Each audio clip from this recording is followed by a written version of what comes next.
नमस्कार। आज हम कक्षा 9 विषय गणित अध्याय 2 बहुपद प्रश्नावली 2.5 का 13वां सवाल लेके आए हैं। 13वां प्रश्न कह रहा है यदि x plus Y plus Z बराबर 0 है तो दिखाइए कि या दर्शाइए कि X cube plus Y cube plus Z cube बराबर 3xyz होता है। तो अपन को इसने सर्वप्रथम क्या कहा है, x plus Y plus Z बराबर 0 है तो दिखाइए कि x cube plus Y cube plus Z cube बराबर 3xy। तो सर्वप्रथम अपन को ये लेना है प्रश्न के अनुसार x plus Y plus Z बराबर 0। हम यहाँ लेंगे प्रश्नानुसार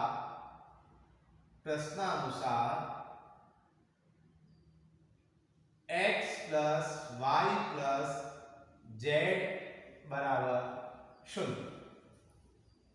अब अपन क्या करेंगे, यहां पर ये जेड बराबर 0 है, यहां हम बराबर कर लेंगे x प्लस वाई बराबर माइनस जेड। हमने माइनस जेड को केवल पक्षांतरण किया है, शून्य में से जेड घटाएंगे तो जेड माइनस का ही रहेगा। ये हमारा समीकरण नंबर 1 बन जाएगा। ये हमारा समीकरण नंबर 1 हो जाएगा। अब इस एक समीकरण के दोनों पक्षों को, समीकरण 1 के दोनों पक्षों को घन करने पर अर्थात क्यूब करने पर हम क्या लिखेंगे, समीकरण 1 के दोनों पक्षों को घन करने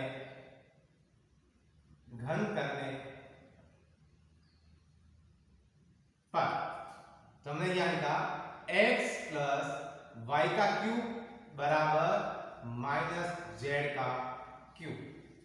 दोनों का क्यूब हो गया। अब आगे देखिए x प्लस वाई का क्यूब, तो हमारी कौन सी सरसमीका हो गई, सरसमीका a प्लस बी का क्यूब क्या था, x cube plus Y cube plus 3xy कोष्टक x प्लस वाई बराबर माइनस जेड का क्यूब। माइनस जेड का क्यूब करोगे तो माइनस जेड ही आएगा। यहाँ पर ये हमने सरसमीका, यहाँ कह सकते हैं अपन कौन सी सरसमीका का प्रयोग किया है, a प्लस बी का होल क्यूब जो होता है a cube plus B cube plus 3ab a plus B का होल स्क्वायर। इस सरसमीका का आपने प्रयोग किया है। अब देखिए यहां है x plus Y, x plus Y को हमने क्या मान रखा है, यहाँ पर माइनस का z मान रखा है, तो हम यहां पर x cube plus Y cube plus 3xy कोष्टक में लिख देंगे माइनस का z बराबर माइनस जेड क्यूब। ये माइनस जेड कहां से आया, समीकरण 1 से। ये माइनस जेड कहां से आया, समीकरण 1 से। अब इसको सरल कर दीजिए आप, x cube plus Y cube plus minus 3 एकम 3 x y z plus minus 3 एकम 3 एक्स वाई और जेड बराबर माइनस जेड क्यूब। पक्षांतर कर लेते हैं अपन, x cube plus Y cube minus का इधर आ जाएगा, प्लस का हो जाएगा जेड क्यूब बराबर इस प्लस की माइनस की संख्या को पक्षांतर किया तो 3xy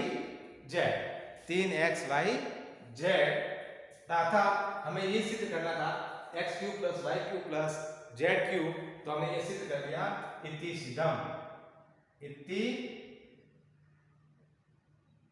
सिद्धम। हमारा आंसर आ गया। इस प्रकार अपन जो है ये सवाल कर सकते हैं, स्क्रीनशॉट ले सकते हैं। फिर अपन अगला सवाल करते हैं, 14वां सवाल।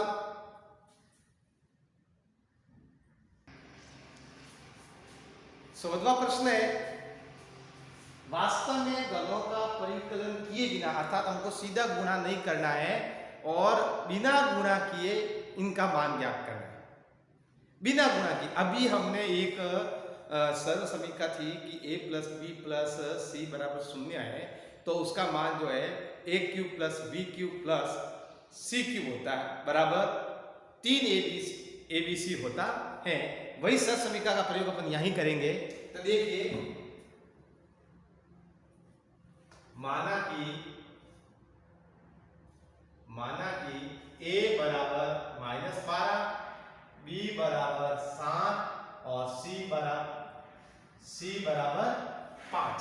ये तीन मान हमने ले लिए, a b और c का मान लिए।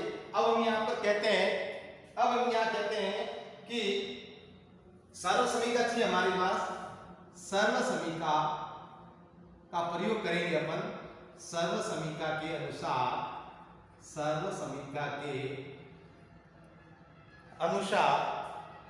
a plus B plus C बराबर 0 है, तो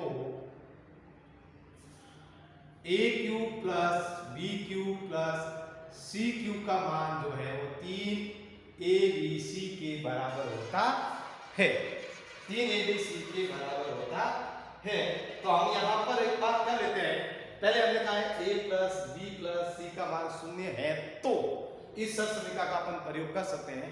तो a का मान -12, b का मान 7 और c का मान, तो हम यहाँ लेते हैं इसीलिए a plus B plus C बराबर 0, अर्थात a का मान -12 प्लस 7 प्लस 5 अर्थात -12 प्लस 12 बराबर 0। इसका मतलब हमारे a प्लस बी प्लस सी का जो मान है वो 0 आ रहा है। तो अपन इस सर्व समीकरण का प्रयोग कर सकते हैं। a cube B cube C cube अर्थात ए बी सी, सीधा अपन इसका मान ज्ञात कर सकते हैं। तो हमारा जो मान आ जाएगा वो आ जाएगा, इसीलिए -12 का क्यूब प्लस 7 का क्यूब प्लस 5 का क्यूब बराबर 3 कोष्टक -12 7 और 5। ए बी सी है, तो हमने a का मान, b का मान और c का मान रख दिया है। अब इन तीनों का अपन जो गुणा करेंगे तब हमारा जो आंसर आएगा वो आएगा -1260। इस प्रकार इस पूरी संख्या का जो मान है वो आएगा -1260। इसी प्रकार इसी का एक दूसरा प्रश्न है। दूसरा प्रश्न जो है वो है 28 cube plus -15 cube plus -13 cube. वही सर्व समीकरण के अंदर पहले अपन मान लेते हैं। माना कि a बराबर 28, b बराबर -15 और c बराबर -13। अब देखिए सर्व समीकरण क्या कहती है, उसका आपको प्रयोग करना है। सर्व समीकरण के अनुसार a plus B plus C बराबर 0 है, तो a cube plus B cube plus C cube बराबर 3abc होता है। तो अब यहाँ पर पहले ये पता कर लें a plus B plus C बराबर 0 आता है कि नहीं आता है।